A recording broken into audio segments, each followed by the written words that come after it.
Yo, what's poppin'? All my peeps, it is I, your host with the most Renaissance man who always thinks he can, and champion of the peeps, Patty Pitts, back in the yard of streams for another edition of the Gillette Gazette podcast. Actually, just Gillette Gazette show at this point, and I cannot have the Gillette Gazette presented by StadiumRant without the man who's pretty fly for a science guy, the doctor of patriotonomics, Mr. Soor. Soor, what's poppin', my dude? How we doing? What's going on? I got some tennis on in my effort to boycott the NBA Finals. That's a great way to do it. Finding your a sport you love in combat and to combat the nonsense that we saw last. I'm with you. I stand with you. I got Reno 911 and some wrestling on. So actually, Nice. I'm turning off the Reno 911 because we got wrestling and NFL on, and we got this on as well. So we finally have football back, man. Like a little, like I want to say like a little appetizer, not a full appetizer, but like a little appetizer, like hors d'oeuvres at an event. You know what I mean? Because that's what we champions do. We go. It's a pretty tasty hors d'oeuvre, though. We'll get into that later, but it's not the worst. It's not the worst right now. Before we jump into the details of Patriot stuff, it's just nice to have OTAs in general. It's the best is just coming home from work and you throw on the NFL Network and there's highlights of stuff on the NFL. Then there's a break in the highlights or game film with some actual commentary about current football. I mean, we're seeing teams like the Bucks that are making headlines for not so good reasons. You have the Patriots making headlines. Did you see some of Baker's throws during? So fucking terrible.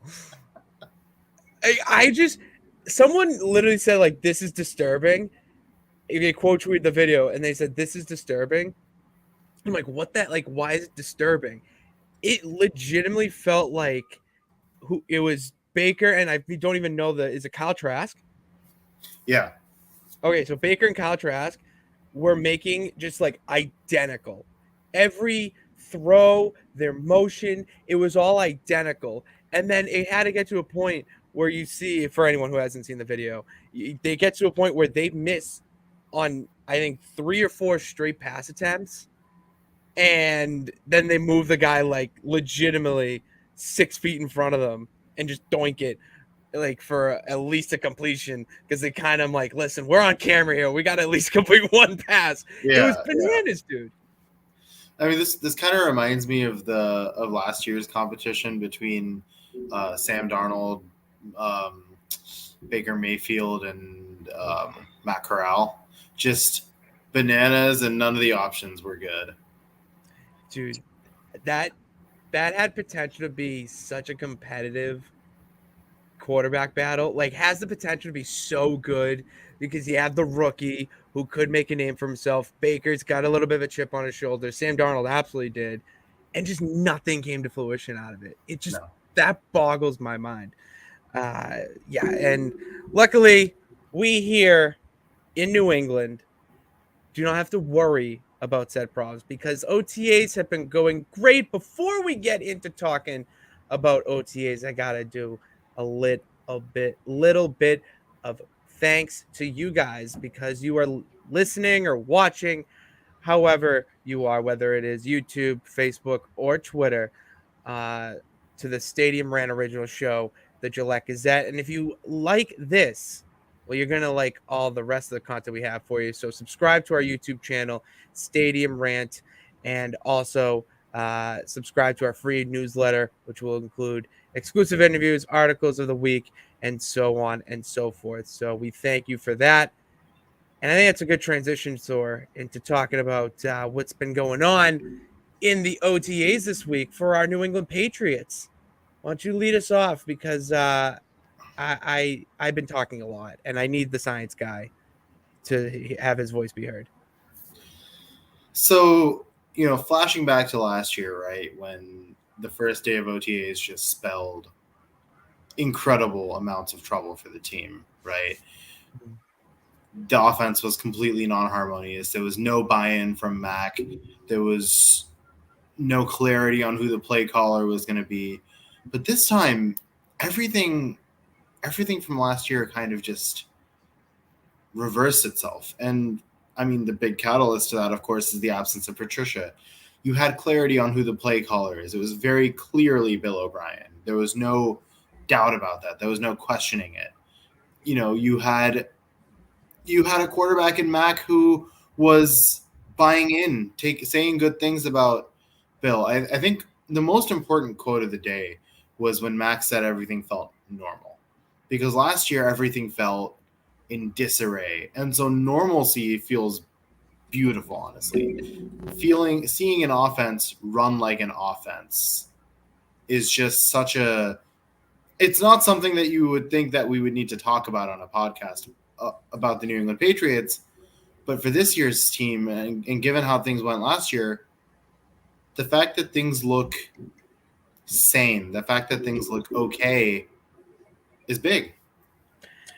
It's so sad that we've got to a point where we're okay. Like, oh, things are okay now. It's like we were that bad last season. You know, we've had a lot of time at this point to think back on last season, ponder over it, see how we can improve for the future. It felt like they were not going to move. Like, it felt like they were going to try to make it work for Patricia and find him a role. But once he got his ass out of Foxborough, it was like the sun started shining. You know, the clouds went away, the birds started coming out and chirping, and it was a new day. Yes, it was in Foxborough.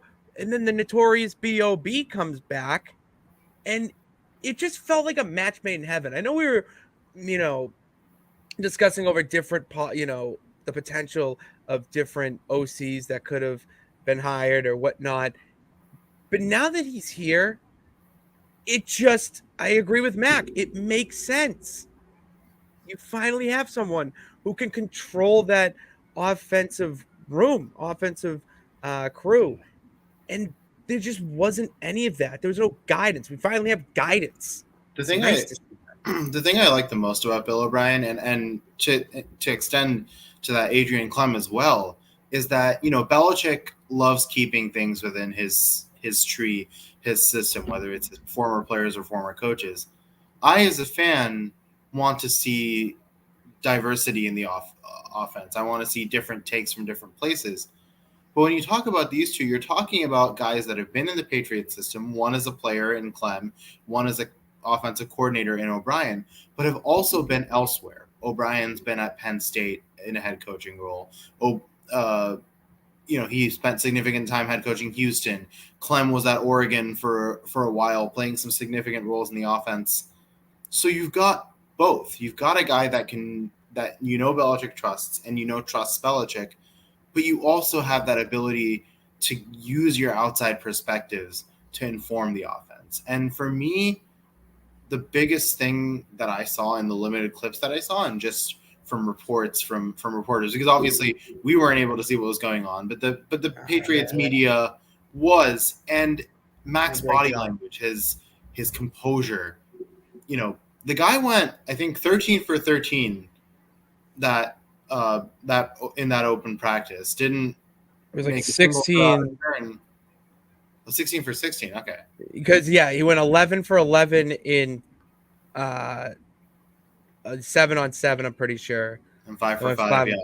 Yeah, or one of the, like, flip it, but he went perfect essentially. This man came out, he wanted to make a statement first day OTAs. That's the type of leader you have in Mac Jones. You're not going to find pretty much anywhere else. Well, let's not forget that Mac almost broke Brady's rookie year completion record.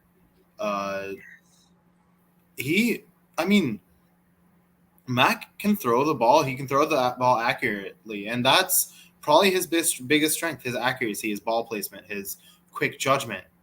All those things were not able to shine last year. But for me, the thing I was most happy about is that Mac was willing to be more aggressive. And there was someone helping him bring the most out of his increased aggression, someone who could catch up to any ball, a guy that we've been talking about a lot, Flash Thornton. My guy. Talk on Hill, baby. I mean, he's a cheetah out there, a gazelle. Just unbelievable speed, getting into, like, when you see Mac Jones just throw a perfect spiral into the hands of Tyquan Thornton, it gives you hope. Soor, it gives you hope that throw was this like can 40, translate 50 onto the yards game. downfield. How many yards? That throw was like 40, 50 yards downfield. Had zip. Mac can throw the ball deep. Watch his highlights at Bama. That is not a problem. And he's now getting, distance was never the issues. Velocity kind of was, but if you look at some of his throws this training camp or this OTAs, it's not there anymore. And I kept saying last year that Mac's work with Tom House is going to show up at some point.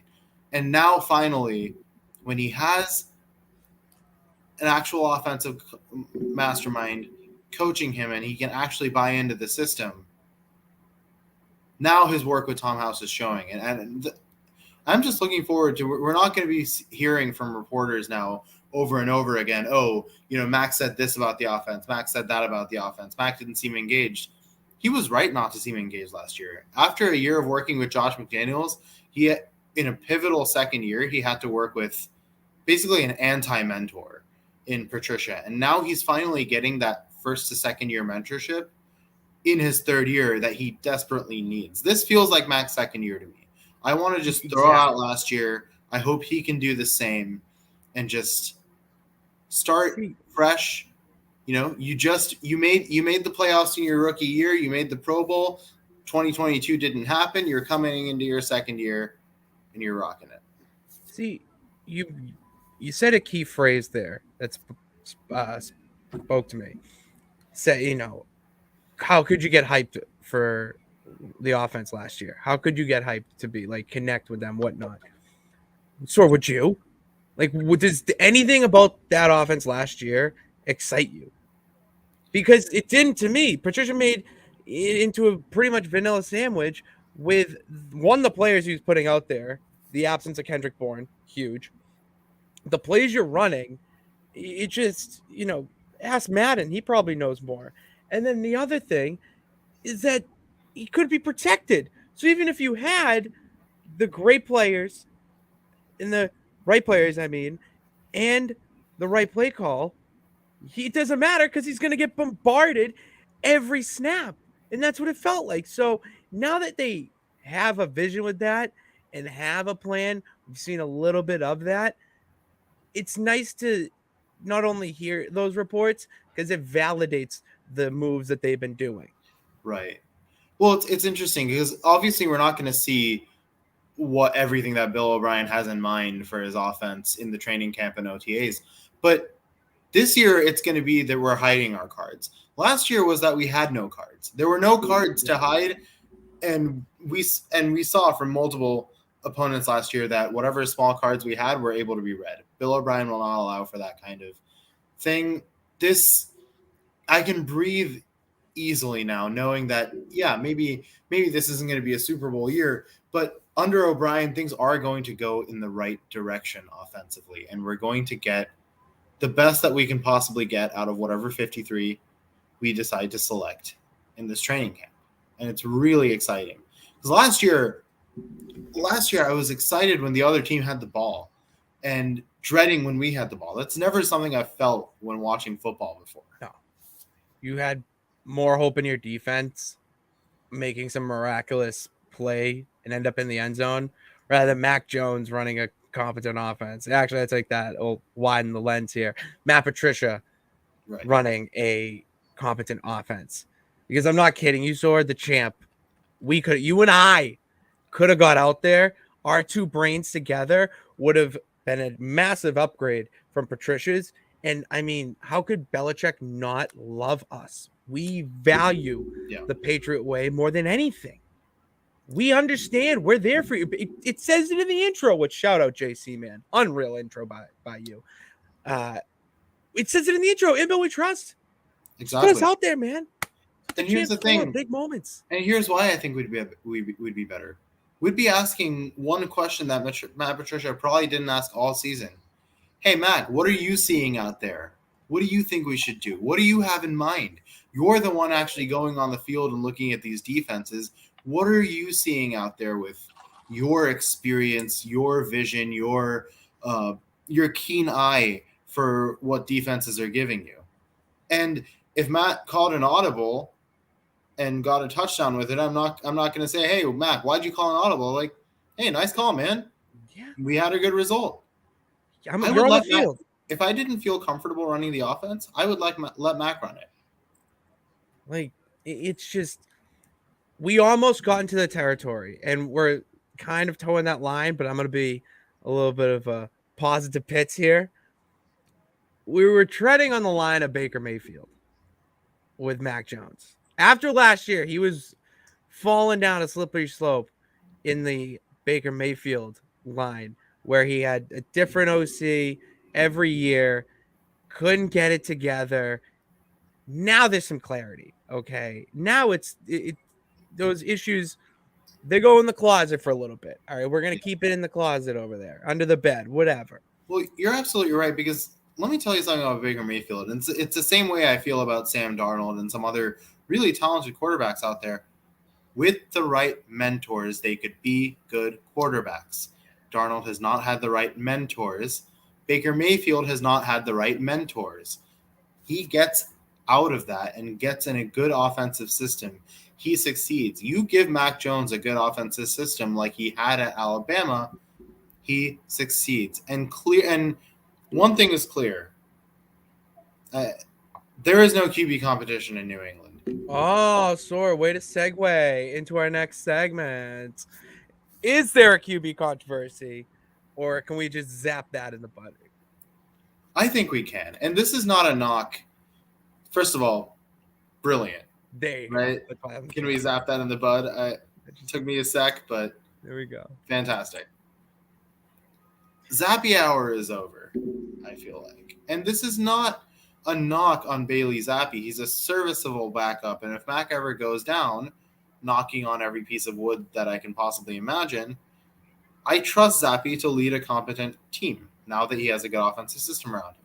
However, when you look at the talent, when you look at the big game experience, you look at, just the measurables, the size, the arm strength, Mac has the edge. And when you can bring the most out of the quarterback, you're going to see both quarterback ceilings, and Mac's is higher. And we're going to see that this offseason, and there won't be a quarterback controversy. Mac was taking all of the reps with the ones, and I don't think he takes a single second team rep all year.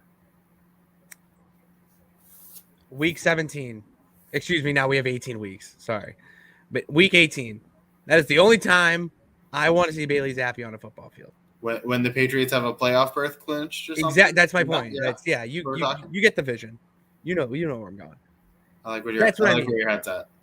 That's where I'm not no. We were at the infamous Zappy chant game on Monday Night Football. That was one of the most weird atmospheres I've ever been a part of as a Boston sports fan. I was disgusted, honestly. I was like, our quarterback's coming back from injury. We need to cheer him the heck on, because we all know the writing on the wall with this Zappy situation. And we gave Brady so much love over the years, and it's this unfair expectation that we had on Mac to become Brady, and then this unfair expectation that we had on Zappy to pull a Brady Bledsoe situation. There will not be another Tom Brady. I've said this so many times. You'll never will. And the only way we see a quarterback as good as Tom Brady play in New England again is if Tom Brady suits up week 1 against the Eagles. He's going to be there. He's going to have that itch. I'm telling you. It's going to be like someone who's trying to quit cigarettes. They're going to have nicotine pouches. Tom's going to just have CBD to calm down. Well, if we have 7 points at the end of 3 quarters, Brady's going to suit up and he's going to say, all right, that's it. I'm coming in. He's going to try for sure. I can't. We can't have this controversy nonsense. Okay, nonsense belongs in another galaxy, which it's coming up. Soor, don't worry, I have updates. But yeah, it's I don't want to entertain anymore, Soor. All right. You know what I want to talk about? I want to talk about some standouts. Okay, some standouts in OTAs. You and I were trading texts yesterday about it, and you sent me something, and it had a little bit of a list of all the standouts from day one. And a lot of these I'm very impressed with. I'll start off. I mean, we talked a little bit already about Mac being the clear number one. Someone that and this is a really good sign, Keon White saw a lot of time with the first team defense. That is a good sign to me. That right off the bat, they're throwing him in with the first team and getting him used to that, starter mentality and, play. And when our first team defense is as good as it is, it's a really it's a statement of how good Keon White must be playing, how much faith they must have in him, because this is no defensive line to sneeze at already. And clearly they think Keon White can add. And I agree based on what I've seen in tape. He has the power to plow over anyone. And now you give him a system where he can kind of develop his technique a little bit more. I mean, Georgia Tech at the time didn't have the best coaching staff at all, and they were kind of in between things. So you now give him a defensive system as good as New England. You add that raw power and speed, and you can really get something with just a few weeks of work. Definitely a standout to me. My pick of, like, I guess development I'm happiest about has to be Ty Montgomery. Yes. I mean, he caught Mac Jones's first touchdown pass of the season. Let's remember, he was standing out in preseason and training camp. He was kind of on the roster bubble, but once he got off that bubble, they started giving him some serious playing time. He took a lot of early snaps in that Miami game and did quite well with them until he got injured. When you're talking about replacing a James White, I'm not saying Ty Montgomery is a James White, but he has the ability to play that kind of role in an offense. Maybe a more realistic example I'd give is a guy like Shane Vereen or Danny Woodhead, serviceable, good pass catching backs that we've had in the past that can kind of do a little bit of everything. I feel that we're going to be hearing or seeing a lot more Ty Montgomery this year than James Robinson. Something in my gut and how history's played out for us, it's always those types of guys, or usually, I don't want to say the word always, but a majority of the time, it's always those guys that can just do a little bit of everything that really thrive in the Patriots offense. Now that you have someone who is more than familiar with how the Patriots have historically run their offense, Ty Montgomery seems like the guy to really have the highest ceiling out of all the running backs. Yeah, Ramondre is going to have his 1,000 and, 8, maybe 9, 10. But Ty Montgomery is going to be the guy who is having like 700 and 600 with a combined total of like 10 touchdowns. Yeah, I could see it. That's something that, if the way they're going is to revert back to a Patriots offense that had success, it's not the deep ball all the time. It's not relying on the arm of Mac Jones. It's relying on the play calls and what sees fit. A lot of the time, it's those screen passes or those, handoffs or whatever that get you those yards so that you can open up the field and then throw it and score those touchdowns. Right. Yeah, absolutely. And all of a sudden, when you have Ty Montgomery functioning at a high level, and then you've obviously got Ramondre, you've got James Robinson, and then a couple promising rookies potentially, or not rookies, second years, potentially doing their stuff. all of a sudden you're not really missing Damian Harris, are you? Bro, I'm not gonna lie. When You I didn't miss said the Damian running, Harris ever, but no, when I was saying those three running backs, Damian Harris was so out of my brain. I was like, oh shit, he's not he's a Bill. right, Like it's crazy that you can just subtract Damian Harris and it's addition by subtraction tech kind of with right. Ty Montgomery coming back. And Like oh you just know that Belichick's going to read Damian Harris like a book next season. God. It's like Phil Jackson coaching against Kobe. Like he's gonna know everything. Why do you think Tom Brady didn't put up like 35 points against us last year? You know what I mean? Like you Right. just get to that point. One standout on the more underrated side that I wanted to talk about, and this is a guy that is kind of on the precipice of the roster picture, an undrafted free agent, but people were liking what they saw from Malik Cunningham, guy from Louisville. A lot of people have nicknamed him like Baby Lamar, running quarterback out of Louisville, just like Lamar. Pretty decent arm, very good legs. I think obviously you're not talking starting quarterback when you're talking Malik Cunningham, but you could be talking interesting guy to have as a third stringer for some cool gadget plays, for some interesting read options, for some, I don't know if this guy's going to throw, run, hand it off, wildcat, whatever. I'm really excited about that kind of prospect for New England. We've never really tried anything like that in a long time, and I'd like to see us give this guy a go. The closest I would say we've had is Edelman, and I would say that's the highest. I mean, we obviously had different guys come in, try to be that, but they end up on the practice squad. You never really hear about them. But Edelman was that guy to fully transform into a wide receiver. Now that the league is so different in how they run offenses to start things off, I mean, you have so many different packages, trick plays. The Chiefs really revolutionized everything with their offense, and you see teams kind of following their system. The Eagles, look at the Lions are doing up there in the Motor City, my Motor City Kitties. Right. It's so fascinating to see how Bill Belichick is going to revolutionize the Patriots offense again. Because he did it with the two tight ends, and then you saw the trends follow with the two tight ends. Now the Chiefs and other teams that I can't think of right now because my mind's going 1,000 miles per hour have done over the past few years.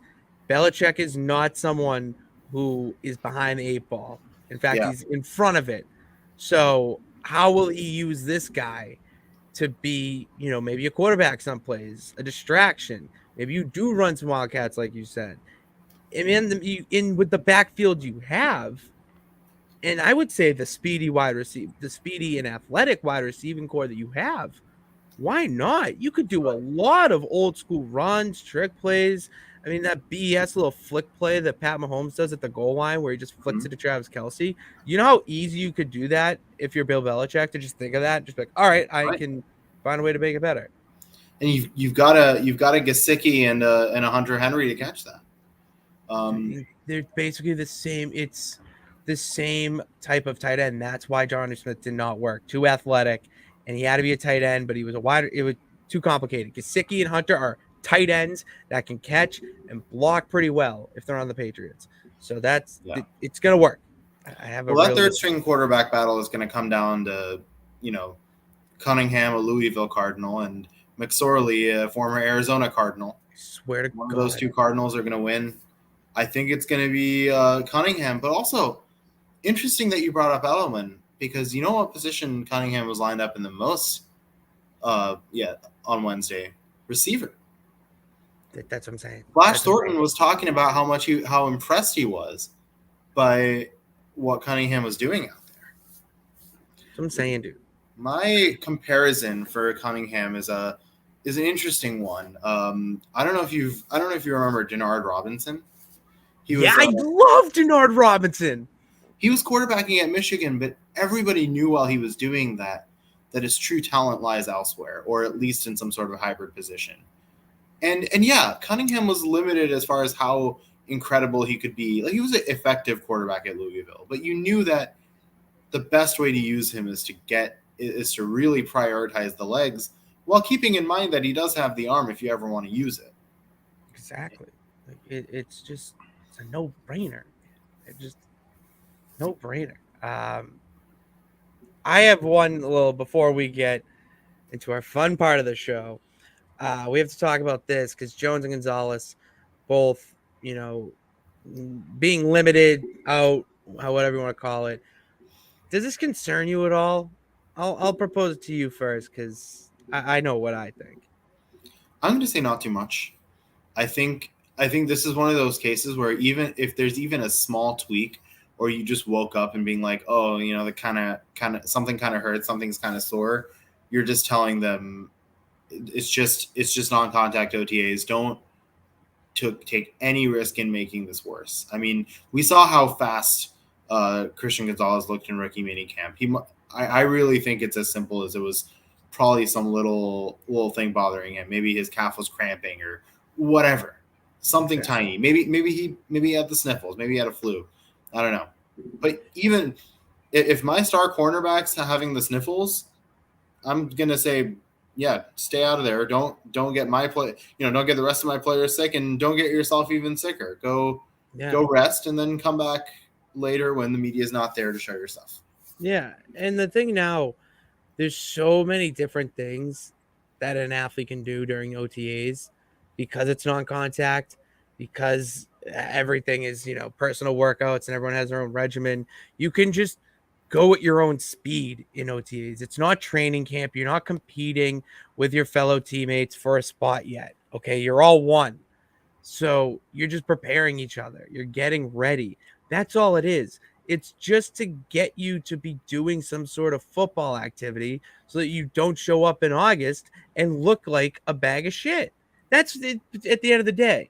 That's what OTAs are really. And it's for the rookies in second years. I'll sprinkle in some second years in there too, to get familiar with what the NFL is going to be like. Okay. What are the practices going to be like? What's film study going to be like? Oh, what are those workouts? How different are they from college?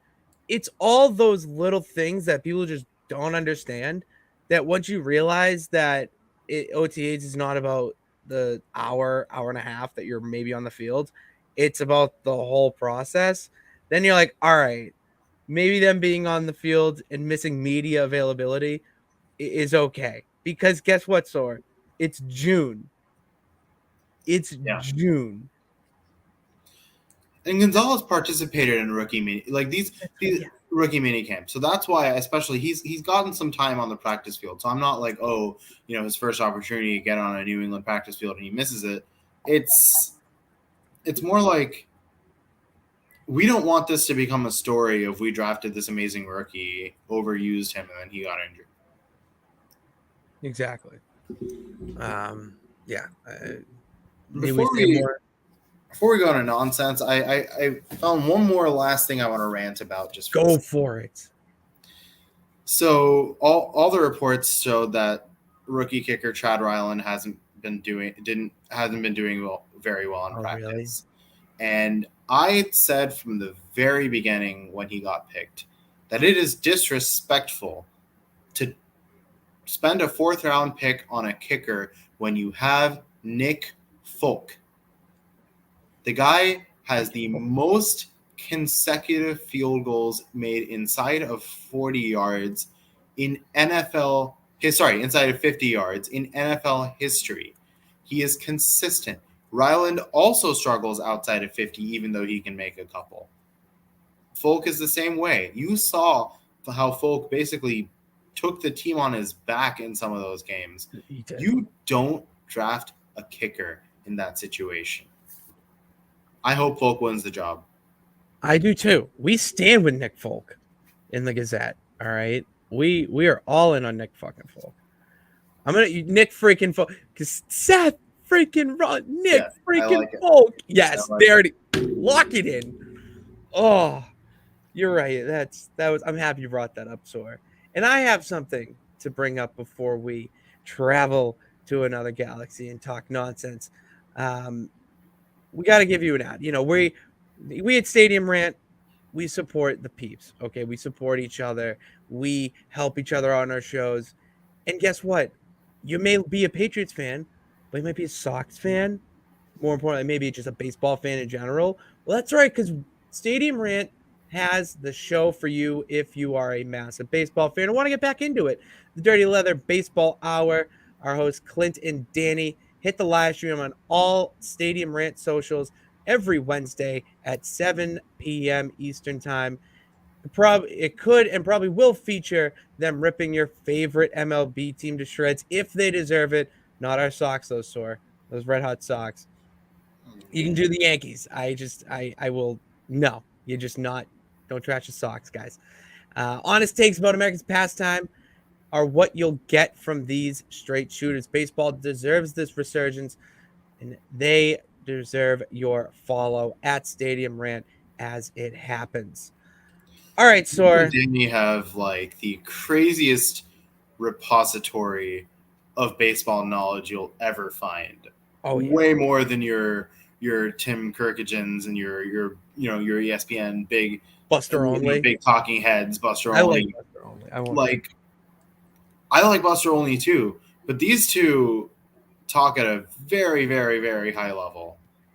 I have enjoyed watching Dirty Leather for a few episodes that I try to kind of rekindle my baseball interest, because the Sox are above 500. Yeah. It's 500 again.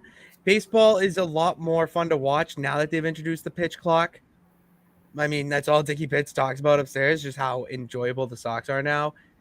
Why don't you have yourself an enjoyable time by checking out the Dirty Leather live stream? All right, Soor, it is my favorite time of the week. Yeah.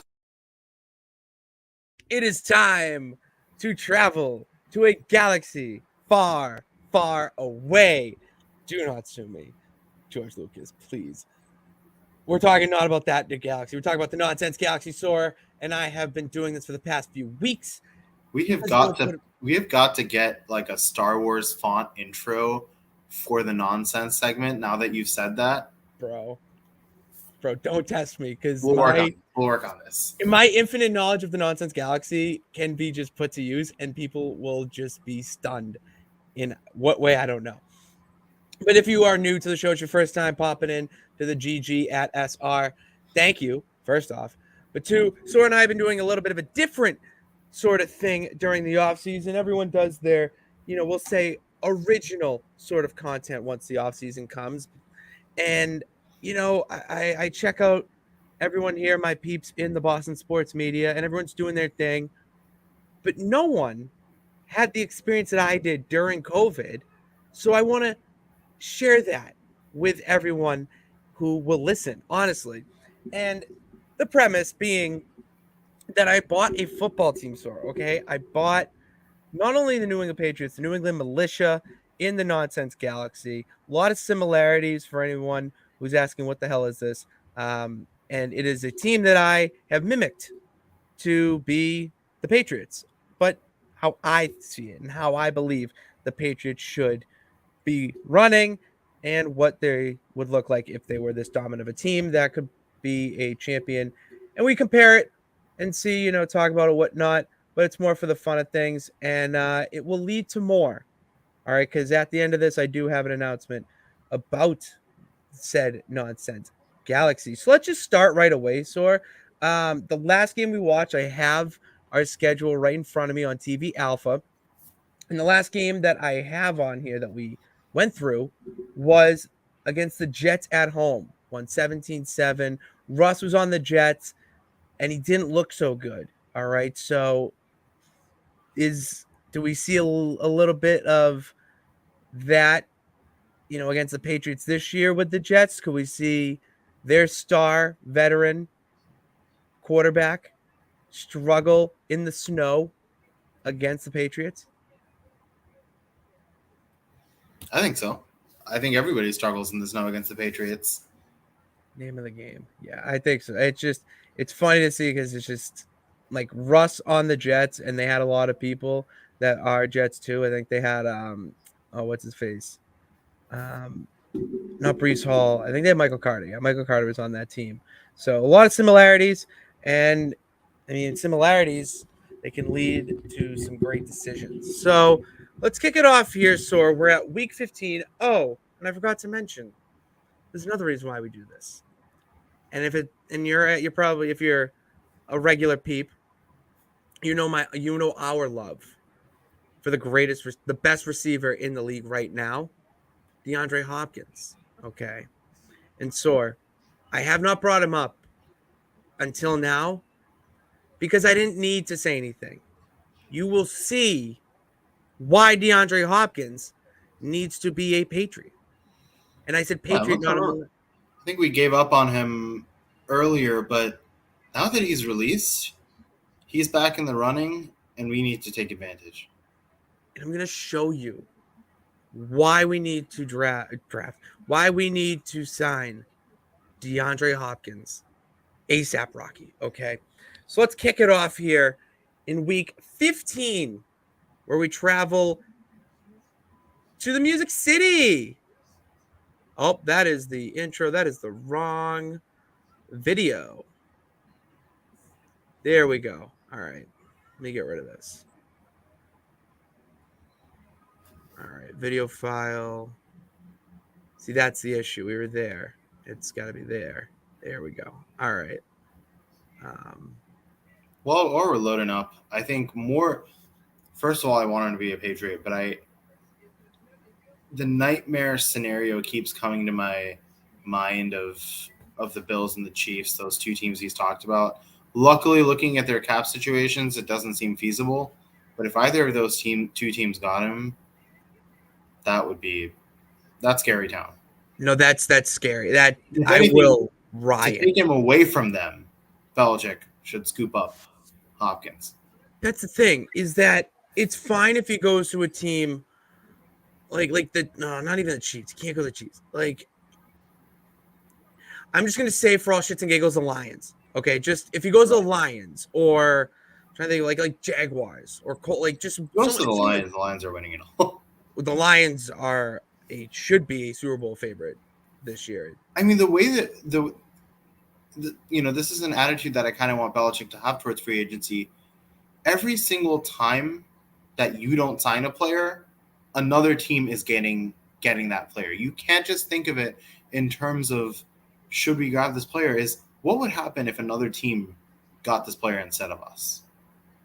Yes, that's a very good mentality to have, because you're going to have to face them, especially if it's the Bills. That's twice a year.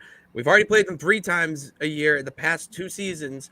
Do you want to play DeAndre Hopkins 3 times a year, or do you want him on your team for potentially 21 games a year?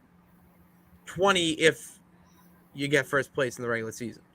So think about that. Think about that, guys. Well, you think about that. Watch what he can do for your team as Patriot pits his New England militia take on the Titans of the Music City. And all right, here we go. Quarterback, try to guess who it is. Ooh, let's see the number 1. Yep. Sit. I know that I was gonna guess Kyler, but I think we already. Kyler is on the Bills.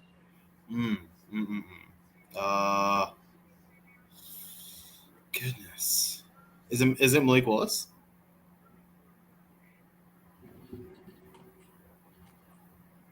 Lefty.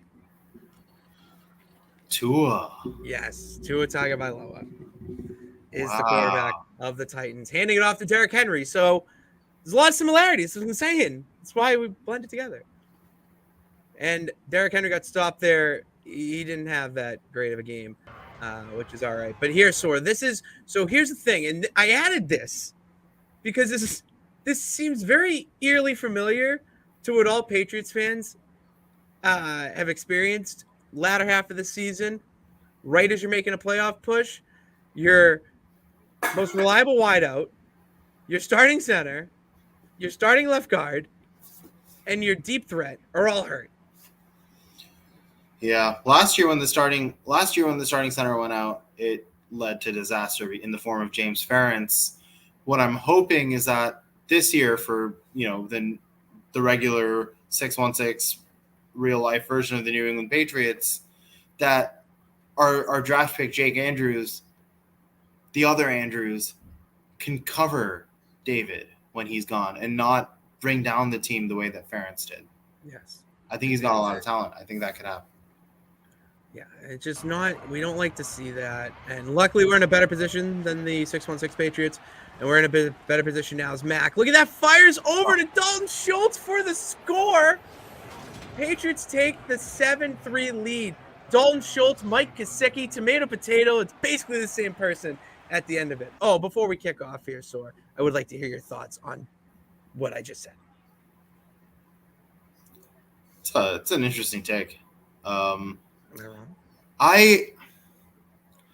I think Dalton Schultz is a little closer to a traditional tight end type player than Mike Gesicki is.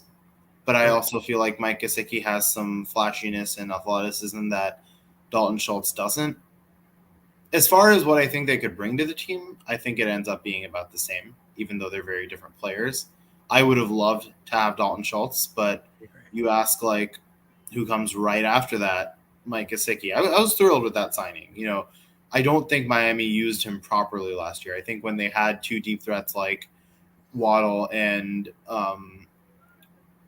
Tyreek Hill, they weren't really sure how to bring in Mike Gesicki into the offense.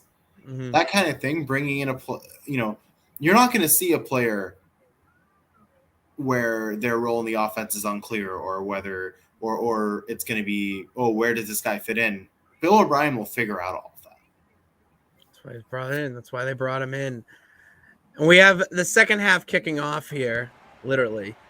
And it's like, all right, well, we're kicking off the second half. Why? Because Mingo, he stops, surveys the field, and then just goes for it.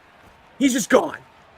He goes to the 40, the 30, the 20, the 10, the 5, and touchdown. Soor does this. Yeah, go. For me, I'm imagining a 25 on the jersey number and an M Jones in the back, because that could very easily happen with Marcus Jones. I'm going to say this again. 9 return touchdowns in college for that guy. That's a ridiculous number. And last year, he returned an interception and a punt for a touchdown. The guy, when he has the ball in his hands, good things happen because those legs churn, that body jukes. Crazy things happen when that guy has the ball. He single-handedly won us a game against the Jets. Single-handedly. Literally. Yeah, art imitates life, man. That's all I'm going to say about that. So let's play here. Mac, single back here. He's going to fake the handoff. And, yeah, that happened. And then it's going to be taken back for the score. It's all right because we had some good, but now we see some bad. And as we mentioned, both linemen are injured right now. So let's connect some dots. We're seeing what happens when your top linemen are out with an injury. Yeah, I think it's all the more important.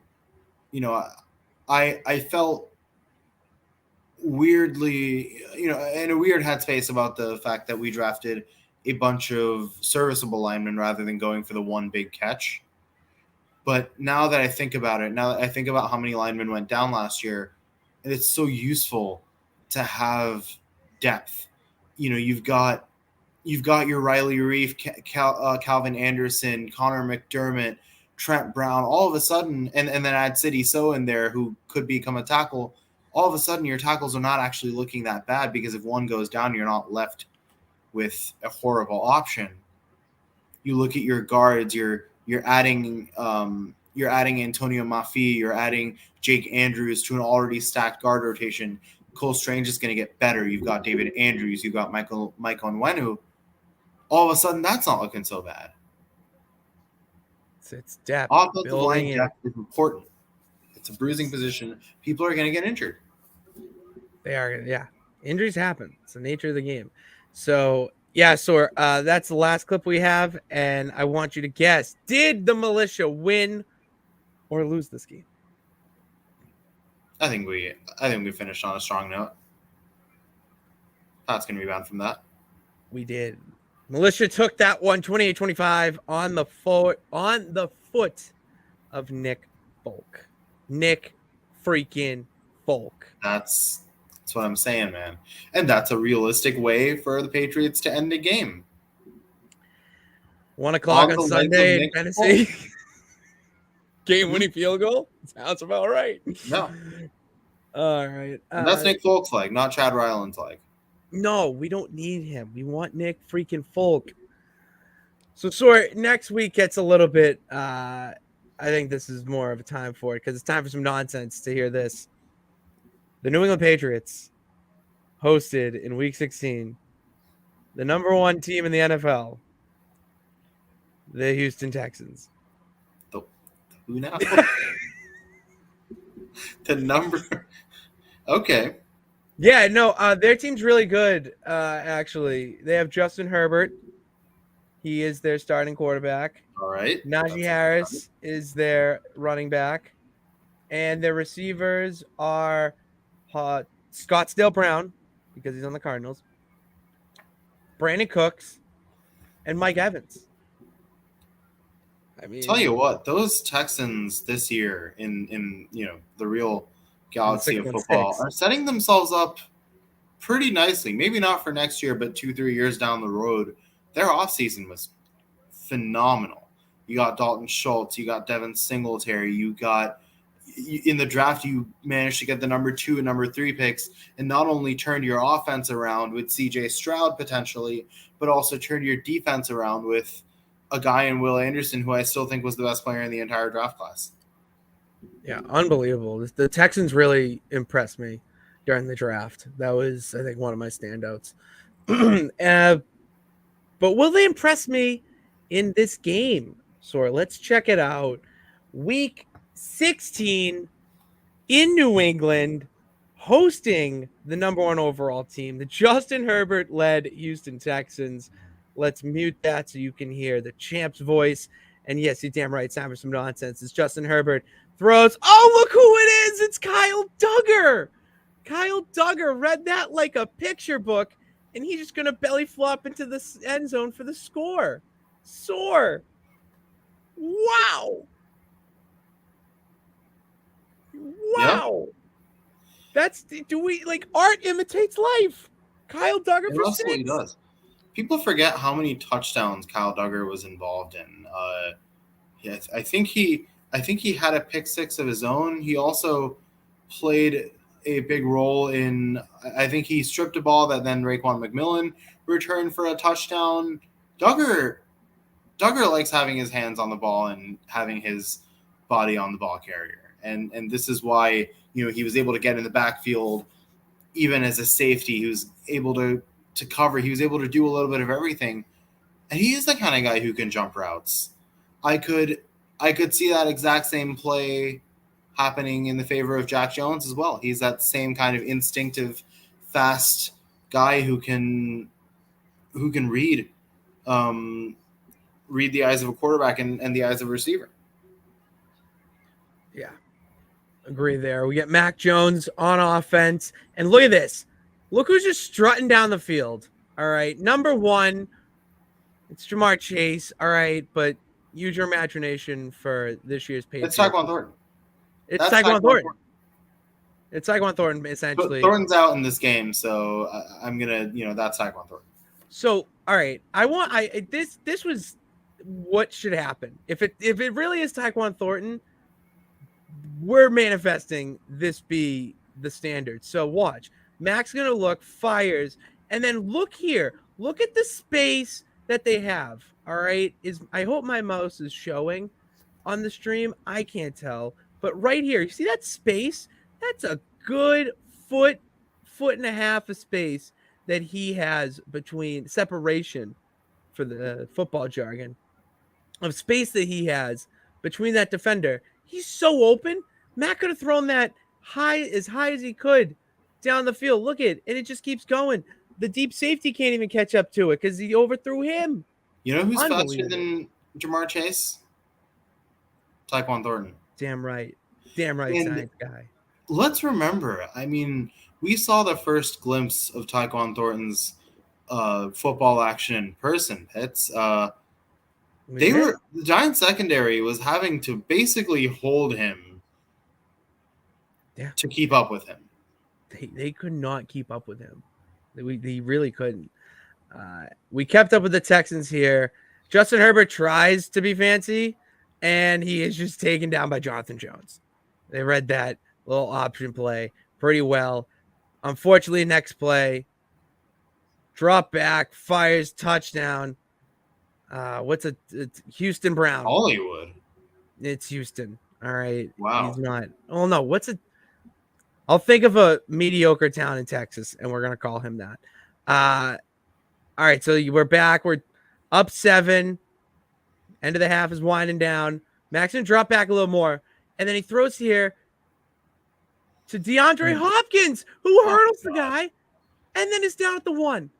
Soor, what'd you think of that? Let's just rewind it here, because we need to see more DeAndre Hopkins. It highlights the obvious thing about DeAndre. He's not just a deep threat. He's got everything you want in a receiver. He's versatile. He can run all kinds of routes. He's fast. He's agile. He has good hands. He has good ability to run after the catch. He can do everything you want in a receiver. The Patriots need to go after this guy. You cannot. You can't. You can't beat it. Look, throws here, and then you see the separation there again. Look at that separation he gets. And then head coach Brandon Starks is loving it.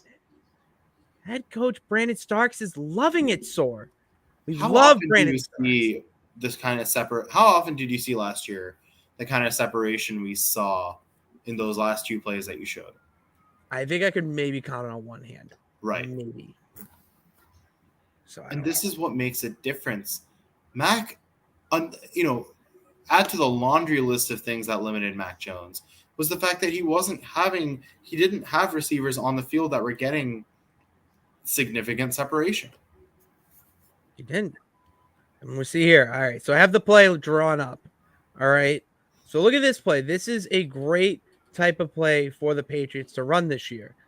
Go shotgun, shotgun, gun position, whatever. Here we go. Hit it. Snaps the ball. And you're going to see where his mind goes. All right. You're going to see here be the red guy.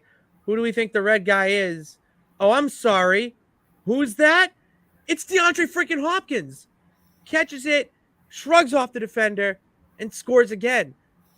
It's another ability that DeAndre Hopkins has. Catching 50-50 balls. No receiver could catch 50-50 balls, even a fraction of what DeAndre Hopkins could last year. And when Mac Jones has time, he can go beyond just his first read and zoom out and make plays like that. That's why an offensive line is so important. So that everybody say, "Oh, Mac kept checking down last year." All he had time to do was find the first receiver that had even an inch of separation and go for him. Because if he didn't, and if he held it on for a millisecond longer, someone was going to get to him. Could not explain it better myself. We were talking a lot about Nick freaking Folk. Well, here's his. That's a long field goal. Yeah, 65 yards, Soor. 65 yards. Does Nick freaking Folk have it? We're about to find out. All right. There it is. Boom. It's going. It's going through. He knocks it through to end the half. End the half. Lovie Smith is pissed. As much as I like Nick Folk, and I really do, that doesn't seem like a very realistic thing. I still think the range is a drawback with Folk. I think it's going to be less because his plant leg is healing. I think he's going to be a little bit more consistent outside of 50 this year. That's what's going to help him put away Chad Ryland in training camp. But 65 seems like a bit much for Nick. Soor, it's nonsense. That's true. So there it is. And the half. We don't have many highlights after this. You can see the score gets a little bit out of hand. And Mac is going to throw to my favorite running back of all time, Kareem Hunt, something that we could very much see with someone we already mentioned in the show. Soor, I'll tee it up for you. Tom Montgomery. There it is. That's what I'm saying. That's what we do. Art imitates life, man. Art imitates life. Even that I spike. Look at how he spikes it. Great job. And Kareem, bring back those jerseys too. And then we had to keep this in because look at this. Just a little whop. Just hurdle city over you for the score. Now that's something I don't think any of the running backs currently on the roster would be able to do. Well, thanks to NOnSense Football League stats, they give us this little gem of a nice hurdle, and he traveled. Let's speed there. Let's see. Oh yeah, ball carry speed. If you can see, it's like 21, 22 miles per hour on that run. Hell of a job, and the final score was 58-21. New England Militia, baby. That speed reminded me of that episode of The Office where Michael Scott was running by the speedometer, and the car passed by. And I did it. Run at 37 miles per hour. It's not physically important. Flash Thornton's going to run by there, and people are going to think a car passed by, but it's really going to be him. It's going to be the fattest motherfucker in New England. All right, the next game is Bills. Here we go. Bills snow game. We are hosting the Bills to close out the season, closing out against division rivals. Who's quarterback in the Bills game? Kyler Murray. All right. Talk about nonsense. Imagine him in that team. Where's Josh Allen in this nonsense league? Oh, where is Josh Allen? All right.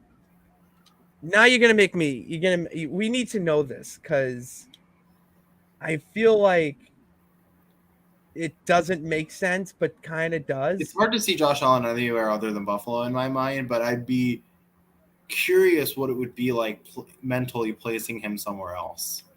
That's what I mean. Like where? Okay, so until we get to Josh Allen, I'll go through what quarterbacks on which team.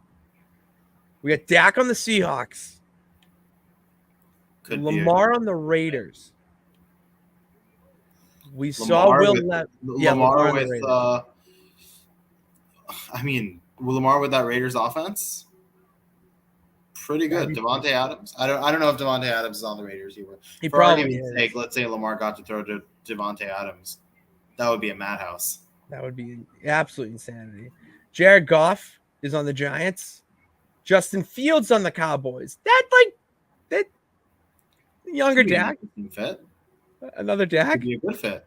It'd be great. That's what I'm saying. Jacoby Brissett is the quarterback of the Falcons. That just makes sense. That just makes so much sense. I love that. I absolutely love that. Oh, here's a similarity to 616. Jalen Hurts is the QB of the Eagles. Another one with Trevor Lawrence being the quarterback of the Jaguars. All right. CJ Stroud is the quarterback of the Detroit Lions. Pat Mahomes and the Browns.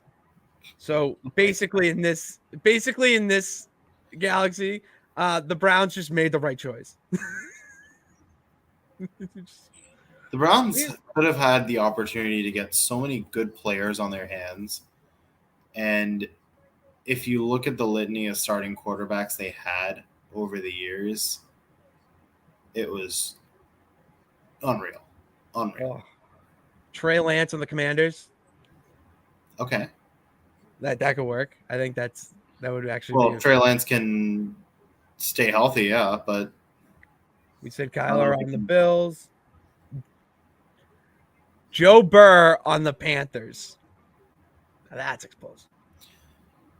Is Joe Burr good enough to rescue the quarterback's hell that is Carolina? That's my question. With this team, I think so. Like this 616 team. Yeah.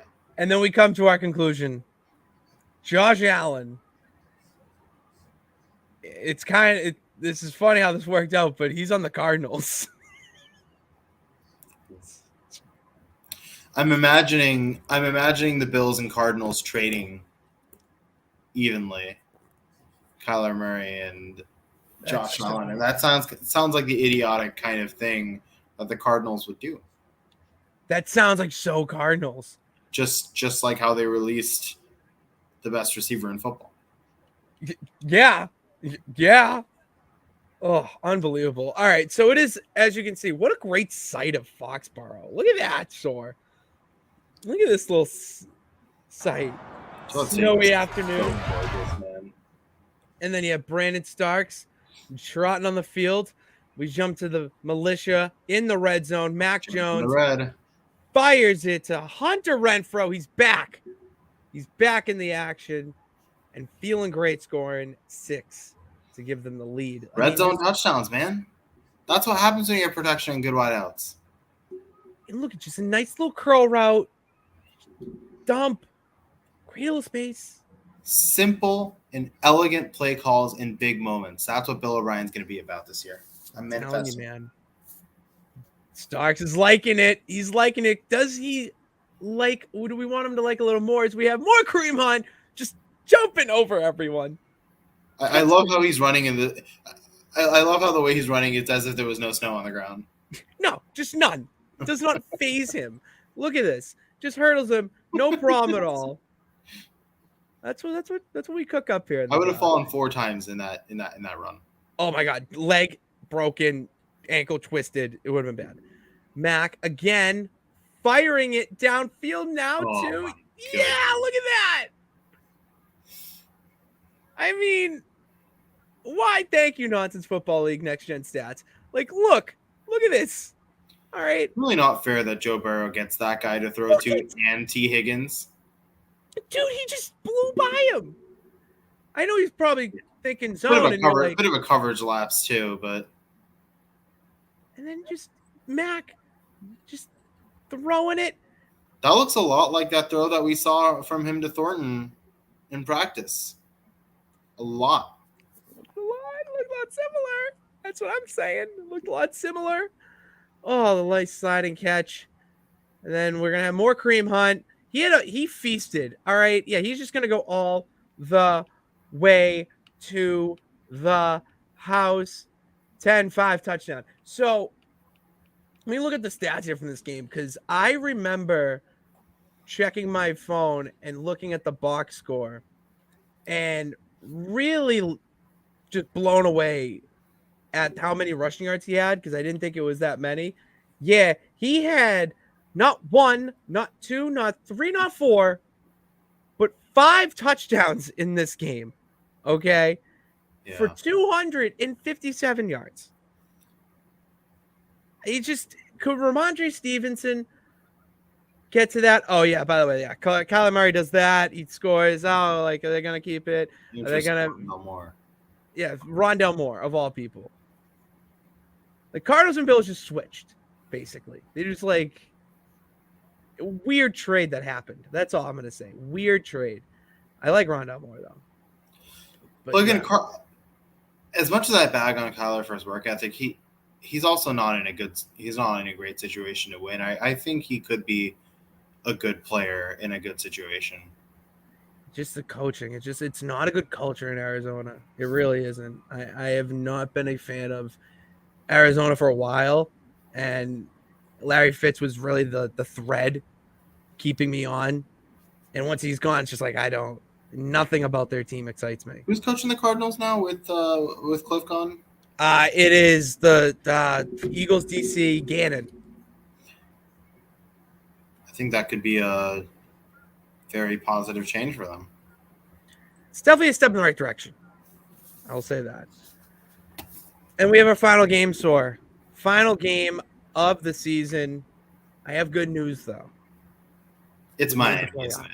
It's always Miami. It is Miami, though. It is. We faced them in their extreme weather, so now they're coming up and shipping up to Boston to play in our extreme weather, because it's snowing in December in Foxborough.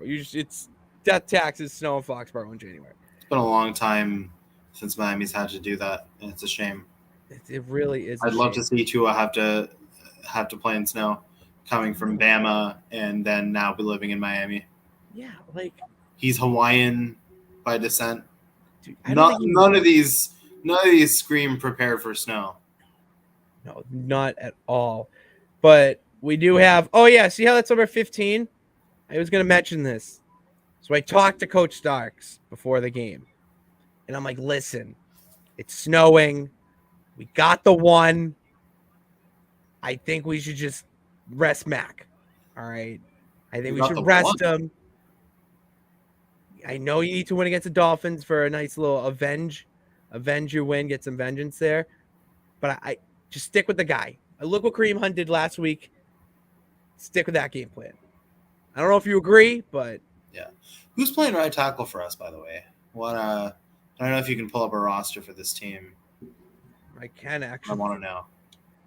All right. You're so lucky that TV Alpha has just commandeered. Because, all right, let me go to the roster here. Manage roster. There we go.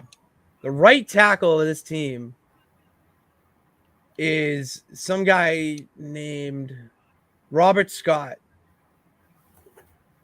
Robert Scott Jr. And then Shaq Mason's right guard, David Andrews center, Larmy Tunsil's our left tackle, and then that guy Patterson that was injured a few weeks back. He's our left guard. So we have a pretty solid line. I think in real life, I want to say Robert Scott Jr. is in college. Yeah. Yeah, we're a couple years. Yeah, he's at Florida State. Yeah, we're a couple years ahead. He's a good player. Yeah, time travels fast in the NOnSense galaxy. We should keep an eye on him. So I'm saying, I'm just here. If Bobby Kraft wants to tune in, StadiumRant YouTube, let's go. But we gave who's the backup? Dan Sheets, I think it is. Duncan Sheets is the backup. He is just a great locker room guy and a great backup to Mac.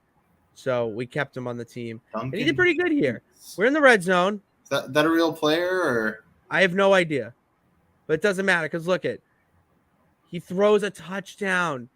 First NFL touchdown goes to Hunter Renfrow on just a basic play. With that receiver core and a good lineman and just good supporting cast, a lot of quarterbacks could throw at least a couple touchdowns here. It's all about game plan, calling the right play when the defense gives you something. And then you look at Duncan Sheets here again, fires it over the middle to Hunter Renfrow. All right, all reliable. That's what I'm saying. I know what I'm doing. I know what we're doing here.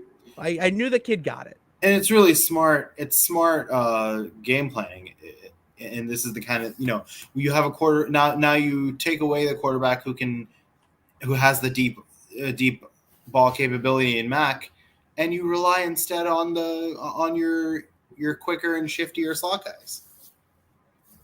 The kind of adjustment that Matt Patricia would never be able to make. He could not do that. Brandon Stark's making these adjustments. Where are you at, Patricia? Out of a job, that's where. Okay, back to the NOnSense here. Oh, we're going to get a nice replay. Look how he shrugged him off. You see that little shimmy? That little, oh, what's up? Yeah, you've been praying Coach B. Let's go. I love Coach Starks. All right, we see the play here. Now, we've been throwing a lot to Hunter Renfrow. But we haven't been talking about someone. We kind of forgot about him for a second. Because Jamar Chase, Tyquan Thornton, whatever you want to call him, variant. But Duncan Sheets is going to make a great play here. So who's that? What? Is that DeAndre Hopkins? You're damn right it is, because he is going to the house. It doesn't matter what quarterback is throwing in the ball. We saw it in Houston. We saw it in Arizona. And we damn well need to see it in New England. I just proved it to you right there in the snow. You look at you. Thank you. Absolutely. And then we got Miami on offense now, looking to at least get on the board. You don't want to be shut up by the backup quarterback. It's not a good sign. Well, Kyle Duggar has had enough of you trying to score. He will force the fumble. Landon Collins, not Jamie Collins, but Landon Collins picks it up, and that will do it for your 2023, I'm pretty sure. 2024. I forget what year it is in the NOnSense world. But that will do it for the regular season with the final score of 20-0. Soor. The militia are moving on to the playoffs. Everyone's shaking hands. Oh, great season. And so, what do we think? What did we think of that first season that you have witnessed seeing the militia? I mean, it was really excellent, wasn't it? Definitely, it's proof. It feels realistic in terms of what the Patriots need to do to get to that championship level. If the Patriots keep the team exactly as is, I think they're going to. I think they're going to be decent. I think they're going to make the playoffs, contend for a second in the AFC East. You know, all those things. But if you want to be the kind of team that can beat a Buffalo and do those kinds of things, you need that star power. You need that star power. You need a guy that can change the game with the snap of his fingers. And DeAndre Not just Hopkins. on defense. You know, you've got your Micah Parsons, your Bobby Wagner, someone like that on linebacker. As much as I do like who we have right now, we need that game changer. We've got Judon on the edge.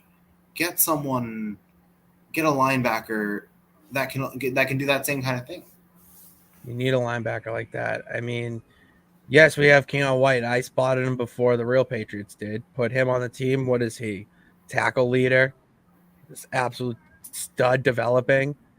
And then we have Dietrich Wise, because even in the NSN, we hashtag Wise up.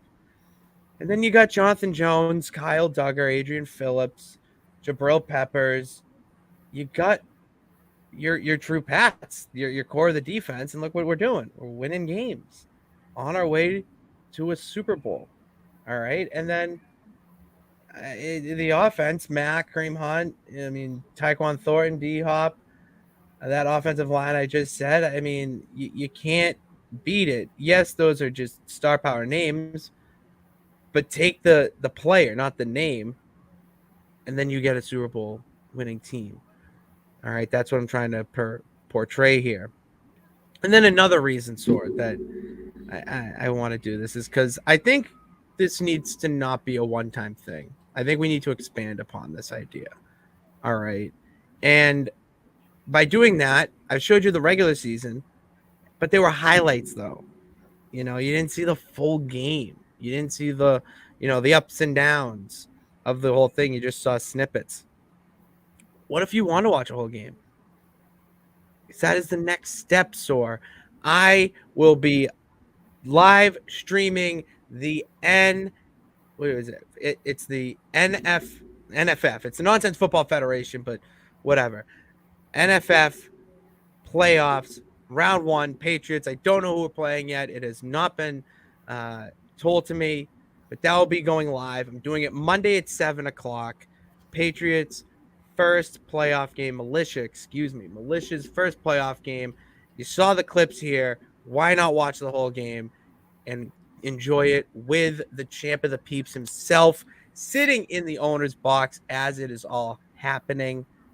And I hope to see you there. And I will tweet out the details. We'll have StadiumRant tweet out the details. For the most likely, it'll be on twitch.tv/NOnSense Sports Network, which now a StadiumRant affiliate, which basically is my mini project that I'm bringing over to StadiumRant. And so enjoy. And, so we're going wild here. So I'll wrap things up by just promoting all the shows. All right. Follow us on all social media platforms, Twitter and Instagram at StadiumRant HQ. Follow me on Twitter at Pat_Pitts and Instagram at Pitsy35. Follow Soor, the science guy, on Twitter at Soorvora, and go check out all original content. I talked about Dirty Leather Baseball. We got the Gritty Gamblers. It's all about cashing that ticket, and StadiumRant has you covered. Our gamblers do just that with Austin, Matt, and Carlson getting after it with big plays on Mondays and Fridays at 9 p.m. with live shows as well on Instagram and TikTok at StadiumRant HQ throughout the week to get a little smaller bets. You know what I mean? You want to place your daily stuff, but then your bigger stuff, they got you covered on Mondays and Fridays at 9. And then more shows will be added as needed. So that's why you got to go follow it so you know when those shows go live. And check us out on StadiumRant.com for all articles written. Soor, you got some Celtics stuff pumping out. That's a good Celtics article about why they collapsed. All right. And you did a good job. I'm going to give you some props there. Appreciate it. So go check out articles like that because, yes, we're not just the Gillette Gazette. We cover a wide variety. That's why we are the champions of the Peeps. I'm the champion of the Peeps right here. So go check out all that stuff. Subscribe to the YouTube channel, Stadium Rant. And that about does it. The newsletter. And then subscribe to the newsletter as well. Big things are coming. Big things are coming. We're just getting you ready for it. Thank you guys for tuning in. God bless. Remember that you can do it. All you got to do is try. We will see you next episode.